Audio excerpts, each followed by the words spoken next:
네, 친구들 안녕하세요. 오늘은 예수님과 함께 쓰는 일기 5번째 시간이에요. 네, 오늘은 10월 22일 목요일이에요. 오늘의 날짜와 날씨를 써볼게요. 네, 오늘의 주제는 내 인생의 선악과는 무엇인가 라는 주제예요. 여러분 혹시 백설공주 이야기를 아시나요? 네, 그 이야기 중에서 백설공주가 마녀의 독사과를 먹고 죽게 되는 이야기가 나오죠. 그런데 성경에서도 이와 같은 이야기가 있어요. 그 이야기는 바로 선악과 이야기예요. 여러분은 이 이야기를 알고 있나요? 하나님께서 이 세상을 처음 만드시고 인간을 만드셨어요. 그리고 아름다운 에덴 동산에는 생명나무와 선악을 알게 하는 나무가 있었어요. 그런데 하나님께서 인간에게 명령하셨어요.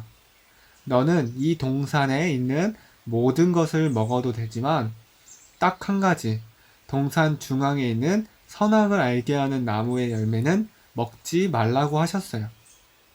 그것이 바로 선악과이죠. 여러분, 그런데 하나님은 왜 이 딱 한 가지를 먹지 말라고 하셨을까요?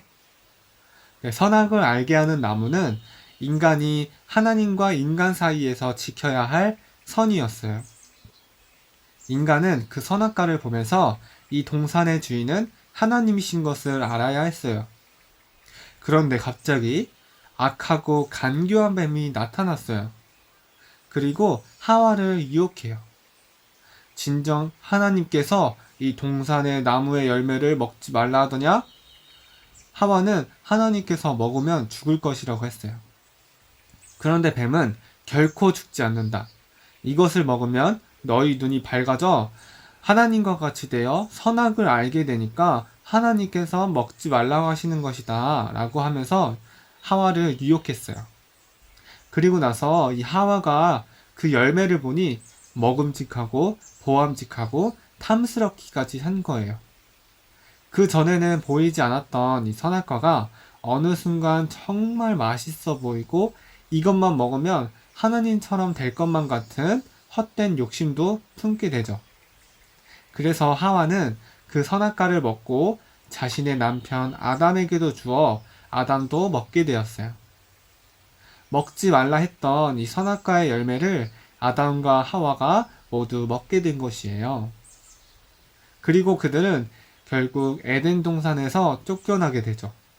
이것이 바로 죄의 시작이에요.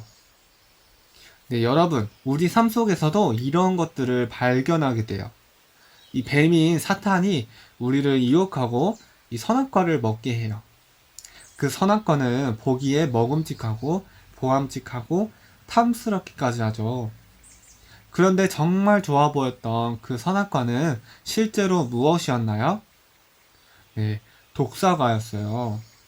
그것을 먹음으로써 하나님과의 관계가 멀어지게 되었고, 하나님이 주인이 아니라 내가 주인이 되어 모든 것을 할 줄 알았던 허황된 꿈은 오히려 저 밑 낭떠러지에 떨어지게 했어요. 여러분, 우리가 이 낭떠러지에 떨어지지 않으려면 어떻게 해야 할까요? 네, 일단 멈춰야 돼요. 그리고 다시 생각해 봐야 해요. 여러분의 삶 속에서 사탄이 먹게 하려는 이 맛있어 보이고 탐스러운 선악과는 무엇인가요? 스마트폰 게임, TV, 돈, 힘, 아니면 이성 친구? 네, 그것들이 모두 나쁘다고 할 수는 없지만 우리가 절제하지 못하고 우리의 욕심으로 잘못 사용한다면 그것이 우리를 낭떠러지로 이끌고 갈 거예요.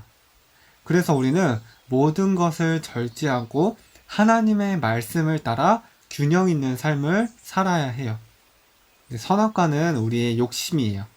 그래서 그 욕심을 버리면 하나님께서 그 옆에 마련해 주신 생명나무를 보고 그 생명의 열매만을 먹을 수 있어요. 그 생명의 열매는 우리의 영혼을 살게 할 거예요. 오늘의 일기는 내 인생의 선악과는 무엇인가 써보고 그것을 가지고 하나님께 기도해보는 시간을 가져볼게요. 네, 하나님, 내 인생의 선악과는 스마트폰 게임이에요. 처음에는 게임하는 것이 재밌고 좋았는데 점점 할수록 마음이 답답해지고 건강도 안 좋아져요. 네, 사탄이 더 하라고 유혹하는 게임을 시간을 정해놓고 딱 30분만 하도록 할게요. 하나님, 제가 더 하고 싶은 욕심이 생길 때는 그만이라고 외칠게요. 하나님께 도움을 구하며 조금씩 노력해 볼게요. 감사드립니다. 예수님의 이름으로 기도드립니다. 아멘. 이렇게요. 네, 오늘의 일기는 이렇게 예수님께 나의 욕심인 선악과를 한번 써보는 시간을 가져보도록 할게요.